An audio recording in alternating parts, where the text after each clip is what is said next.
Welcome to the Purpose Podcast with Dr. Jazz, where I'm your host, Dr. Jazz, and we journey to purpose together. Today on the show, I have with me Devin Li. Hi, Devin. Hi, thanks for having me. Thanks for being here. And let me introduce him really quickly. Devin Li and I actually met at Baylor University, even though he wasn't there. Wait, that's not true. We met at church. That's where Yes, we met. I'm very true. We actually met at church, where I was at Baylor and Devin was in his career. He's a former engineer and a former high school teacher, but now he is the owner of Waco Cha, a thriving boba tea company in Waco, Texas, that they are actually expanding to Temple, Texas. So we're excited about that.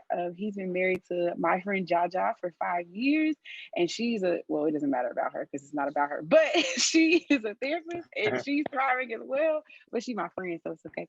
And yeah, I'm so excited to have Devin here. Like, how are you doing today, Devin?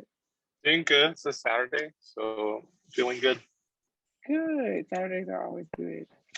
So if you don't know, Devin, usually what I do is just jump right into my questions and get started. So the first question is, what does purpose mean to you? Um, Purpose is one of those things for me. I felt it's one of those things when you look for it so deeply, or at least for me, I'm speaking for myself. When you look for it so much, it's hard to find it. But then you find it when you not really looking for it. So purpose for me uh, is just what I'm good at, what I'm gifted at doing, and also what I enjoy doing, what gives me life. Purpose means I don't feel like working anymore, like working as far as just having to drive myself to work. It just, and purpose means a fusion of life and work, kind of like it just, I forgot the word, but it's like it's combination of the two. I'm working, I'm living, you know. Yeah. That's interesting. So do you equate your purpose to your job? Say again. Do you equate purpose to your job? I mean, job is part of it. I think uh, for me, I consider myself blessed. I feel like my work, my job is my purpose, and it's just a fusion of two. I know for some people, their purpose is outside of the work. And even for first few years of my career, my job was just a means to get paid and financial security.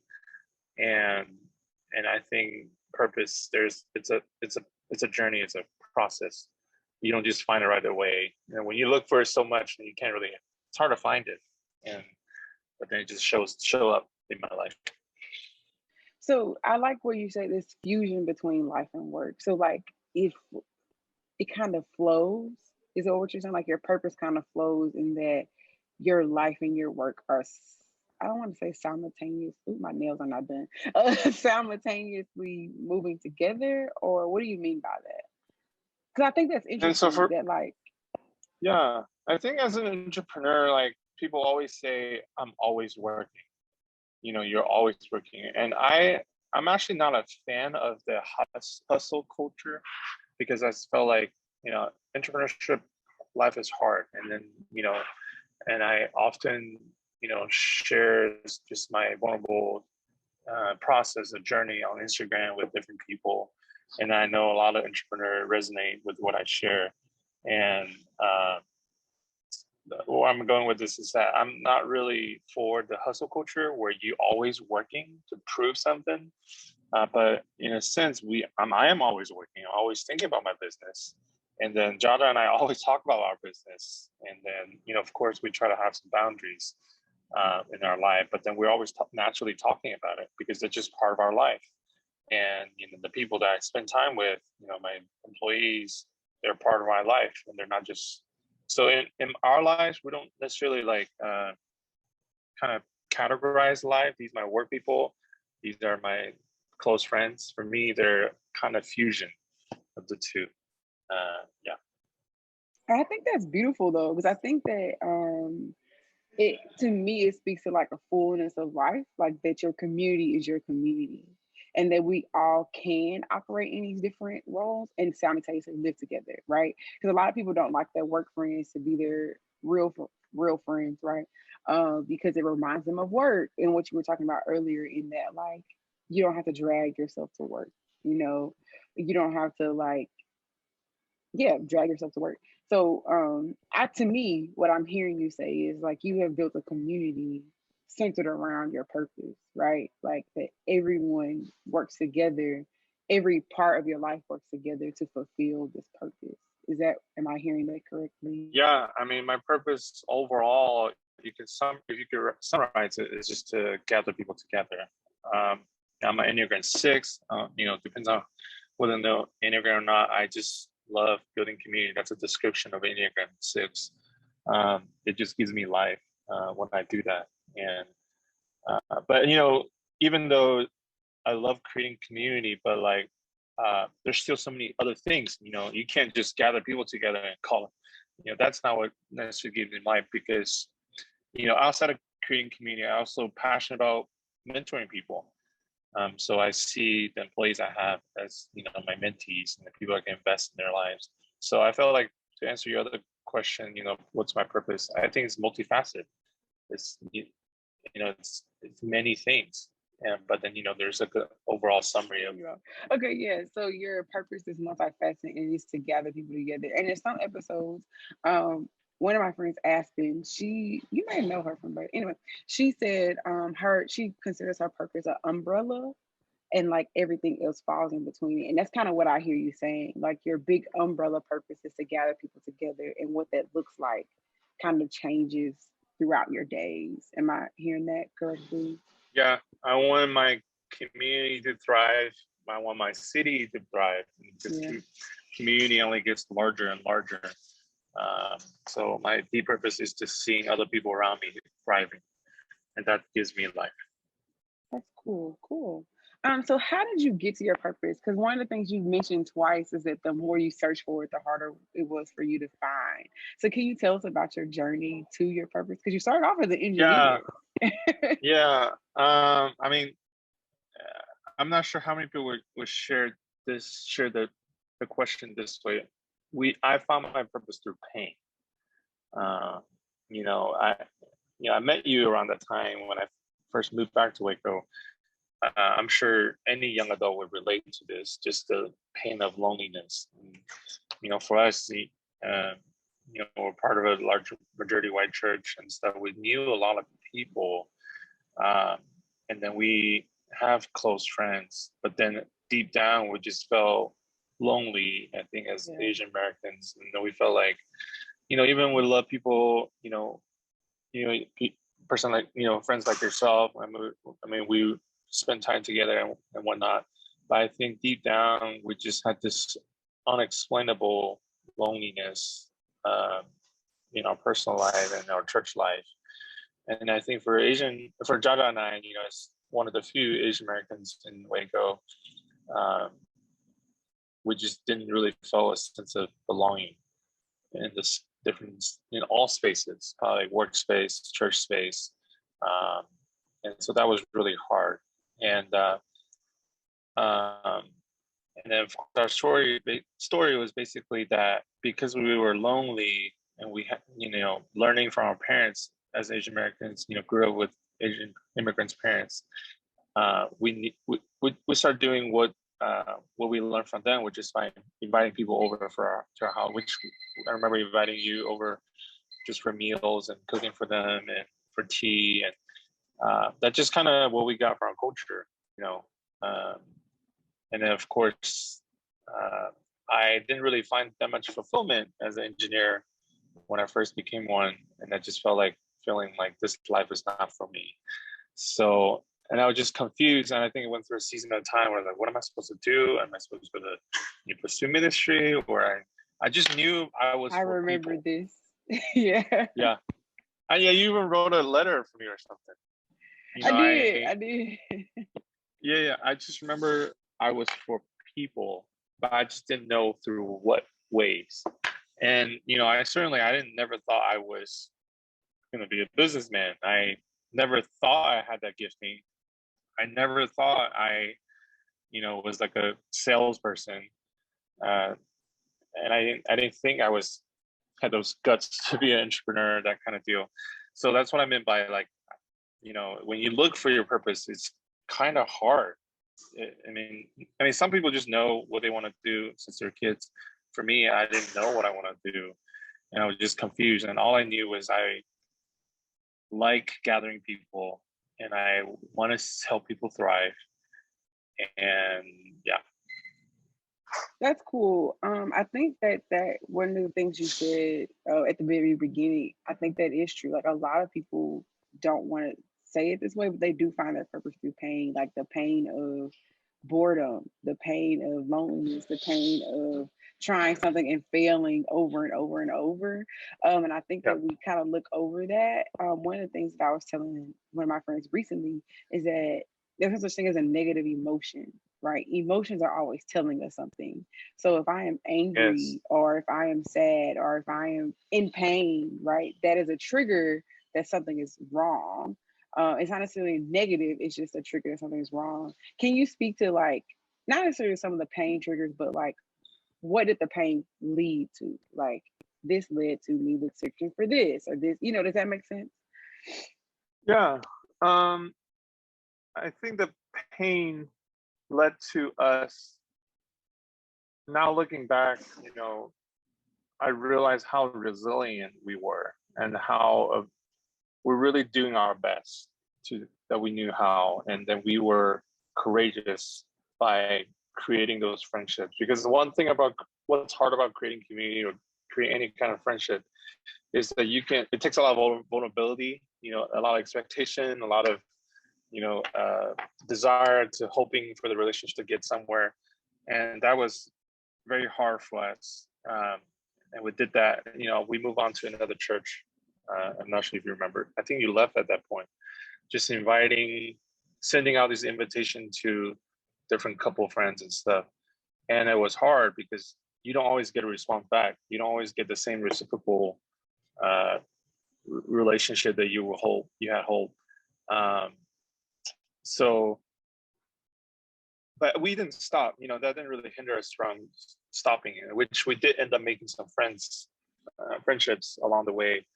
People that appreciated our food or our culture or getting to know us, and so it did work out. But that just kind of became part of our life. That just what we were standing for. And I think from there, Jaja and I bought a house in downtown Waco because we really had hope the downtown will have Waco will have a thriving downtown. Get a Trader Joe finally, maybe. So our focus shift from our personal community to the larger community. And then of course we were like regular attendees at the farmers market. That kind of led us to what if we, instead of complaining and whining or grieving there's lack of Asian food and cuisine or drinks, um, from that point we were inspired, what if we start something at the farmers market, because we love the farmers market community, the Waco community, and how can we contribute to that? And which led us maybe this mission of inviting people in. Yeah. Cool. So if people don't know, the farmers market happens every Saturday. Just giving our audience a little update. It happens every Saturday, and people Yeah. have booths. And you can rent a booth and sell whatever. Usually, farmers come right, and there's fresh meat and stuff like that, fresh eggs, things like that. But also, there are businesses that are there every Saturday. And Waco, I was about to say in Waco and Jaja. Devin and Jaja started Waco Chai at the farmers market. And it has grown. They now have a building. Like I said, in the beginning, they're now expanding to Temple. So what started off as a Saturday, something to do to create community within the Asian community, has now turned into a full-fledged business. And that speaks to purpose as well. That when you start something, you don't know where it's going to go. And I think that goes back to your point of when you're looking for it, right? It can be hard to find it. Because I think also when we're looking for something, we have something very specific in our brain, right? Like I am looking for something that looks like this. And when you Yeah. don't find that thing that looks like that, you can look over it. Do you think there were times where you looked over your purpose because you were looking for something very specific, or Yeah, I mean, the whole all I knew was want to help people and I care for people. So I thought, oh, ministry must be the only way to do that. And I think I was just taught that way, like almost ministry as the highest calling there is. But then, after I moved out to Waco, I became a teacher, high school teacher. And I even remember serving the youth with you. So during that time, this it happened before my career change. I just remember feeling led to serve in the youth ministry because like that's just what you're supposed to do, which kind of led me to be a high school teacher. I'm not sure if that's even how that worked out. God knew. Uh, so part of even adding on to the purpose part, I became a high school teacher in 2016, and also that's during a lot of the presidential election and all of the racial uproar. And I think that's when BLM first was founded or happened. Um, and I think Ferguson. And I think during that time, um, I would say, as an engineer, Jada's a little different. As a social worker, she had to learn about like racial identity, all that stuff. And I wasn't super clear, wasn't super experienced and whatnot. So, but during that time, we were able to listen from the Black or Hispanic perspective on their story. So we were just really had to do a lot of self-reflection and things like that. And of course, I became a teacher during that time. So the final spark of starting business was actually, as a teacher, as a teacher, you often talk about what you do in your outside of classroom in your life, trying to make your life sound relevant. And one day I was just talking about a new business that we visited because Jaga often take me to different new places, especially new businesses. Would take me there, and I kind of got used to that. And so I would talk about it. One day I was talking about a new business I visited during class in the class, and then a lot of kids, majority Hispanic and Black, and they just looked at me. It's like, we never heard of these places. It's like, what you mean? It's like, have you heard about this and this and that? And they're like, nope. So I was really intrigued to know why. And finally, one kid was so bold. It's like, oh, those places are for white people. Downtowns for white people. We don't go there. And then I was just kind of, as a minority, as Asian American, I get it. I understood what they're trying to say. But at the same time, I was kind of heartbroken. So, with all stuff, the purpose, with our dream, our pain of loneliness, and wanting to see our communities, our city grow, and also heartbroken for these young Hispanic Black kids feeling like they don't belong to a certain part of town or businesses because of that racial differences. And that's kind of where the purpose was born. So that's what I mean by it's like almost like a journey. It's just not one single dimension, not one dimension. And so, yeah. I think that's it's interesting because I am also similar in that way, in that I'm learning that my ministry is probably not in the church either. Like we actually discussed it a little bit before we got started, and I think that's interesting that we think because we have these attributes and that we're good at these things that it must equal many, well, for both of us it must equal ministry, but for other people it may be like, well, I'm good, so engineering, right? So I'm good at math, I'm very spatial, am supposed to be an engineer, and I think that a lot of people go through life on the journey to purpose, like trying to add the things that they're good at, quote unquote, together to equal something that it's like, that's not that doesn't necessarily mean that's what it is. I have a friend that's in music, and she is like, I'm really into music, but everybody wants me to sing ministry, like be a worship leader at church. She's like, that's not what I want to do, and that doesn't necessarily mean because she's good at singing that she should be a worship leader at church. So I think that's that doesn't mean she loves God any less for all you people out there. But yeah, I think that's a lot of people do that. We all have these thought processes of the A plus B must equal C, when sometimes it equals F. And we have to be okay with that. So yeah. My next question is, what were the moment by moment steps you had to take in order to get your purpose? Was any of it monotonous or redundant or boring? Like, let's speak to the parts of Waco Cha that aren't as exciting, like balancing the books or things like that. Like, how did you maneuver those things to get where you are?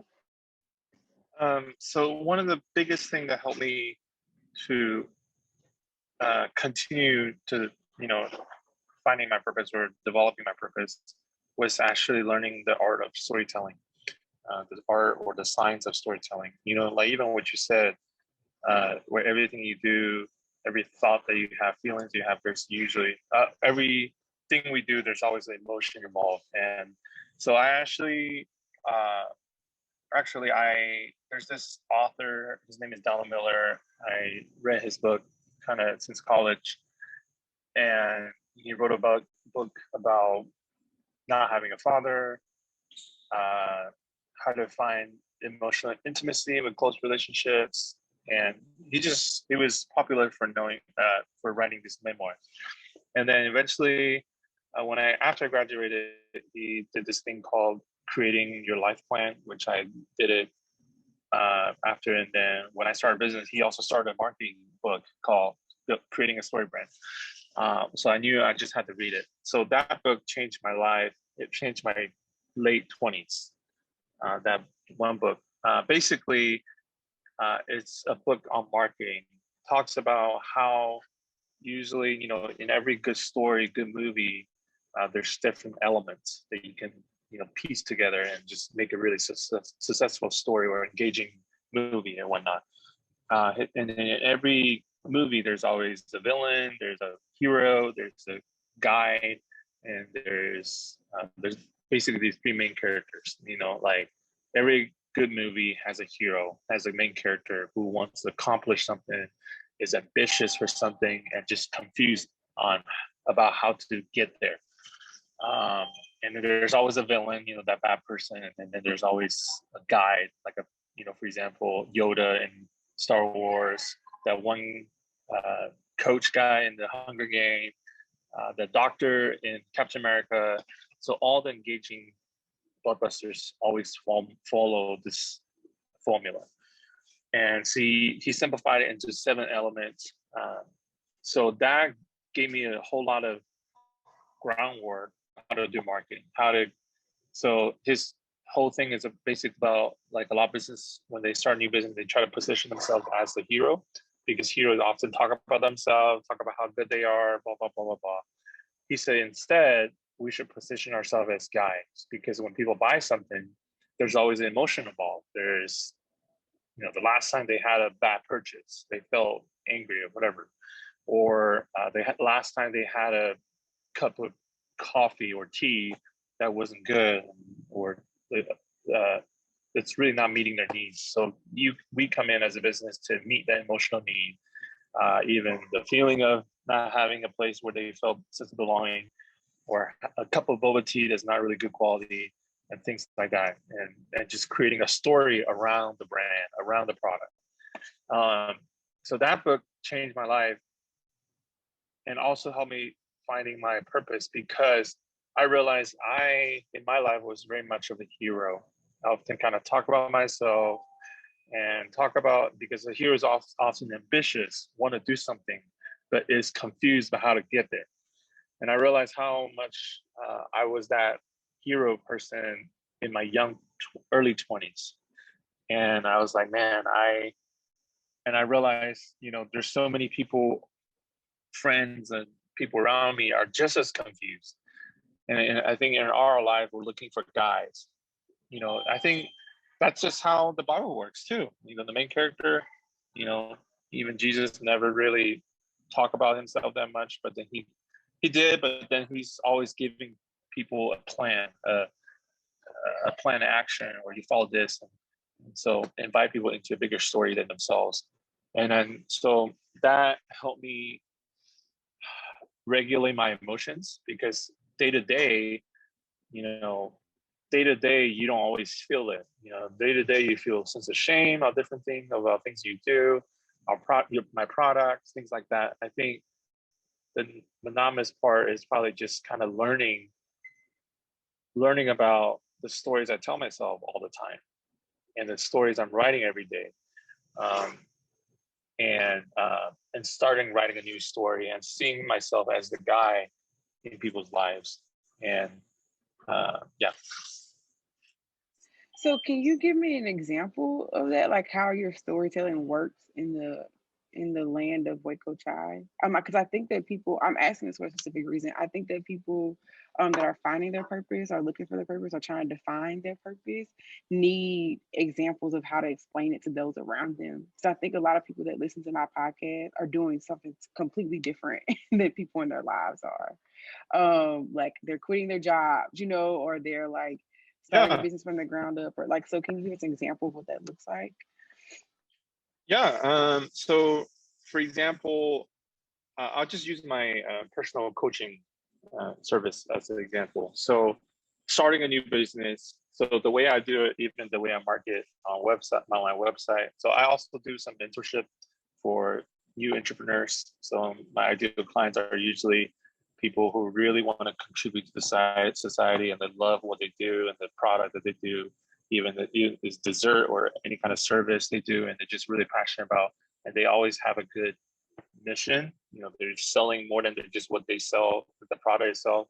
Because some people, I have a friend I have a client that is does picnic, like premium picnic service for people, but she's passionate about like mental health and want to start conversations through their picnic, and have question marks, and even being active on social media about the topic of mental health. So those are my ideal clients. So the way I do it for my personal coach, because first of all, in every product you sell, there's a villain. I think sometimes starting a business, the villain is not knowing what to do. The feeling, the emotion of like, am I doing things right? Or because nobody tells you, because entrepreneurship is one of those things you just self-learn. And there's not really anybody who tells you, oh, wow, that number is really good, or that your sales number is really good, which was one of my clients. It's also at the farmers market. And I was like, oh, wow, that's really good number. He's like, oh, really? She's not even sure whether that's a good number or not. So somebody, a Yoda telling, oh, you're doing a good job, or telling you, so I often focus on like the lack of the frustration. That's all we talk about, feelings. The frustration of not knowing what to do. The frustration of not having a Yoda in your life. And I create a story so when you have a story and you put in some statistics, put in some numbers, it make the story even more powerful. So things like 90% of the small business fail within the first year or 5 years, which is true. It's a true statistics. Um, and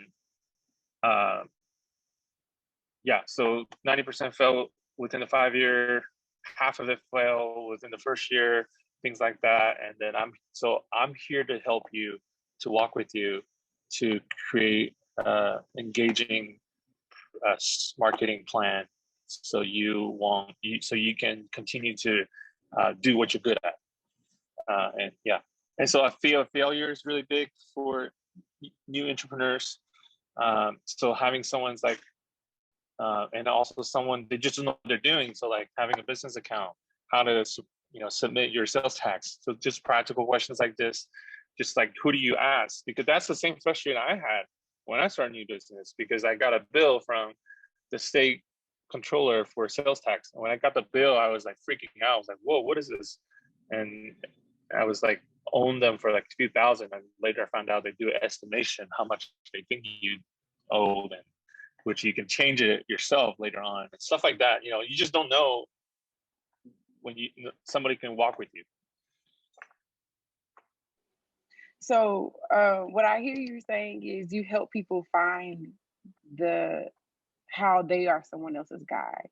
So like with your picnic client, like she helps guide conversations through her picnic business.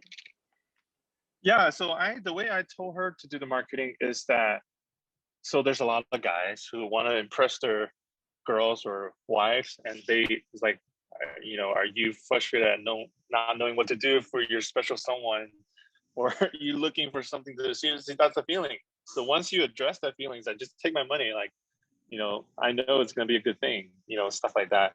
So addressing a feeling, a need, um, because around every emotion, there's a story that people are telling themselves. And so even like it works for politics too, even like MAGA, that simple phrase is a powerful story that's telling people who is the villain, who's the hero, and what's the solution. So, I mean, it was a very excellent storytelling, in my opinion. No, that so one of the this is we're not going to turn this to politics, but yeah, that is definitely how politicians win, right? They have good storytellers around them that spin literally everything that they do, whether good or bad, quote unquote good, quote unquote bad, to create, their narrative. So yes, I agree with that wholeheartedly.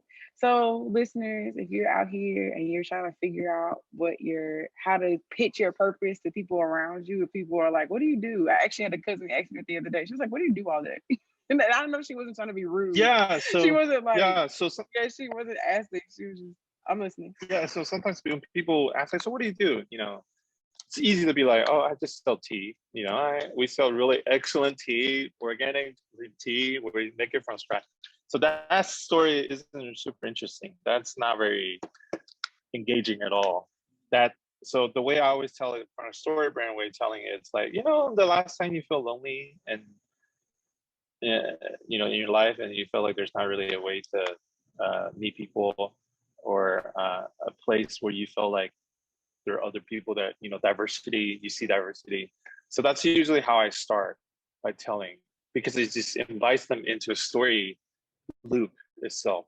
They just like, oh, wait, tell me more about it.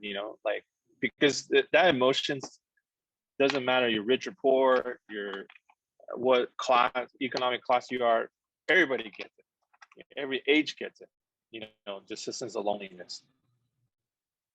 That's dope that you use your storytelling to, and I also think that although you are in the business of making money, right?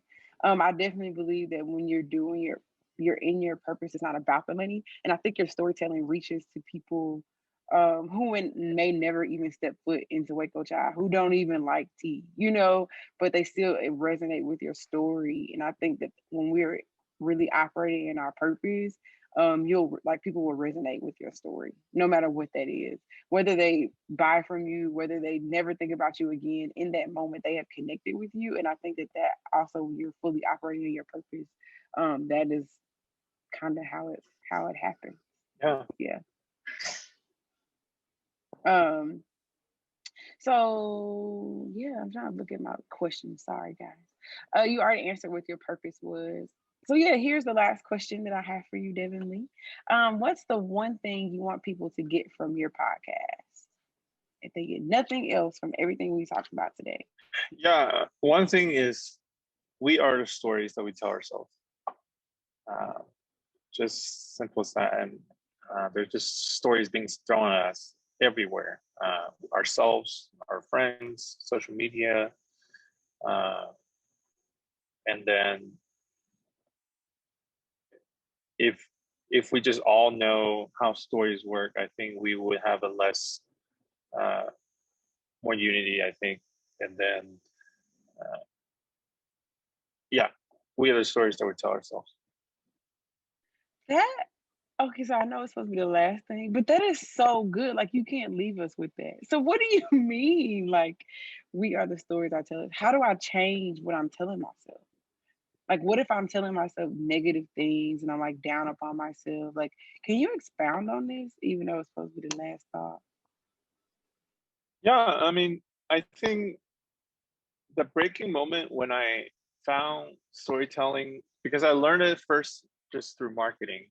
The first time when I made a personal connection was one time, uh, it was Friday morning, and I was thought to myself, "Oh dang, it's time for date night." Trying to It's probably been a week or two, and it's time to do it date night. And then I wasn't the greatest planner. I was the only child. I never really had to plan anything.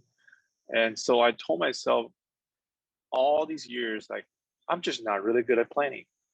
And then it's just going to fail. Or my wife's not going to be pleased with whatever I plan. It's just going to not work out. So I didn't know how ingrained in me that was as a story.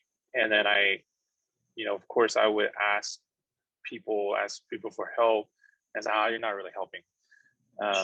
So I think the breaking moment when I realized or even the things I planned is going to work out, I just didn't believe that because that story was so deeply ingrained. So one day I was just like, I remember waking in the morning feeling that way. And then it wasn't until maybe 11 o'clock in the morning when I was like, hey, that's just a story that I'm telling myself. And I can actually change it if I choose to.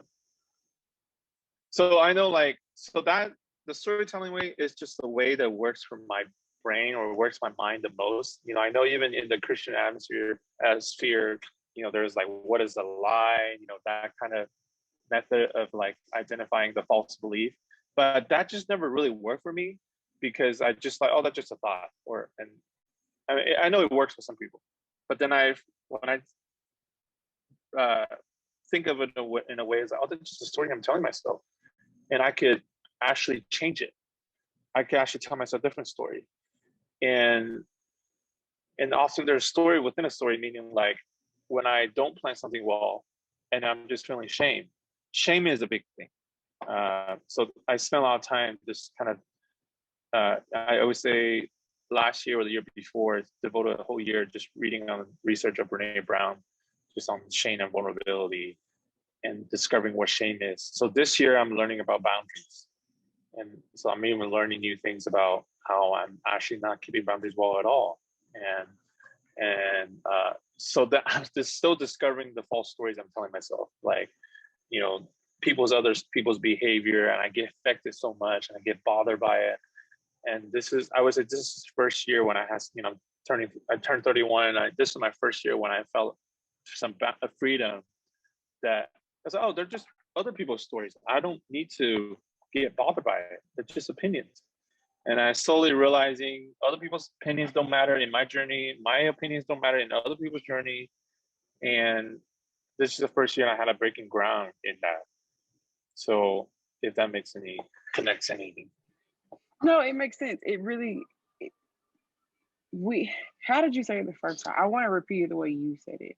We are the stories we tell ourselves. Is that what you said? Yeah, I think that affects so much in our lives. I think that we believe what we tell ourselves every day. And I'm actually in the process, I'm in therapy. Shout out to my therapist. I talk about her all the time on the podcast. And one of those things that she has me do is like mantras, like every morning. And I thought they were so silly. They were so silly to me at the beginning. But now they're kind of like ingrained in me, and I can feel like when I'm about to fall into something that like a negative, I don't believe in negative emotions, any emotions that I'm not comfortable with, right? That's triggering something for me. Yeah. I can now say no, like I am this, like I am the story that I'm telling myself in that. And I think that that's dope that you, like in your example, told yourself you're not a good planner. And it's crazy to me because it's like when you said that, I was like, no, you're a great planner. Like as I know you personally, right? I'm like, no, actually, you're a great planner. And then I was thinking, you have a whole business and you're expanding to a whole nother place. Like, how can you not be a great planner?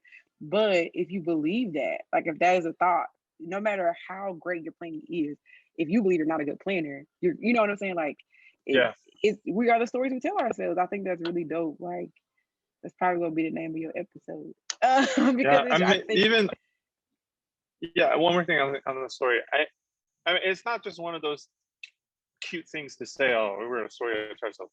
It's scientific because even as when we were kids, I remember always wanting my parents to tell us a bedtime story. I mean, that's like a really well-known kids before bed, and there's a science to it because story create a social construct in our world, like especially as kids, their brains are not fully developed, but stories are given like almost like a model of the world is like, or what is right and wrong, who is the bad person. There's often, if a story doesn't have a bad guy, doesn't have a good guy, or doesn't have the princess of whoever the hero is trying to save, that story is boring. It's not interesting, and you probably get bored to sleep.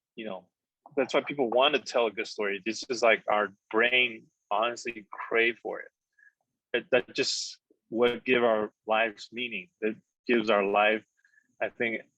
There's every family, every person should have something they're fighting against, a villain, like a common villain. And I think what's wrong about the country, I don't mean to go in political, but like I think what's wrong, we just went to the World War II museum, in New Orleans, and then I realized that the country had a common enemy, and it was not each other. And then I think right now we're just like, we just so bipolarizing that the other side is the enemy. So I think, even for the country to move forward, we need a new common enemy that's not, each other. Yeah, I agree with that. And I wasn't trying to make it light or anything cute. You was like, it's not cute. I was trying to be cute. I do know no, that we are. No, I'm just saying for the listener, Okay. if it's just like, oh, that sounds good, it's scientific. It literally changes your brain and the way your brain thinks. I actually watched a sermon. I don't know what this lady's name is, but she was like a psychologist, no, that's not true. She gives out medicine. So what are those? Psychiatrist. She was a psychiatrist. And she was talking about our thought process and how it legit, if you believe something that you once didn't believe, it can make new connections in your brain. And she was like, the longer you believe it to be true, like you can repair the nerves in the connections in your brain. So I'm with you. I agree. So for our listeners out there, like, it's real life. It's not just saying mantras every morning, but it's literally connecting tissues in your brain to believe these things. And the crazy thing is, once you change your story, it's hard to go back. It's hard to go back to that negative thing, and you'll look back and say, man, I can't believe I used to think that way, or I used to believe that about myself.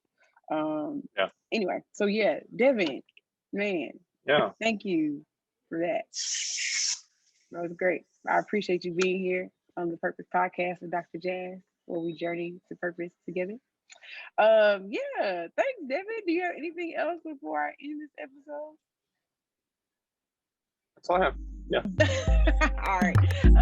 Thank you for listening to the Purpose Podcast with Dr. Jazz. We journey to purpose together. And we thank you, Devin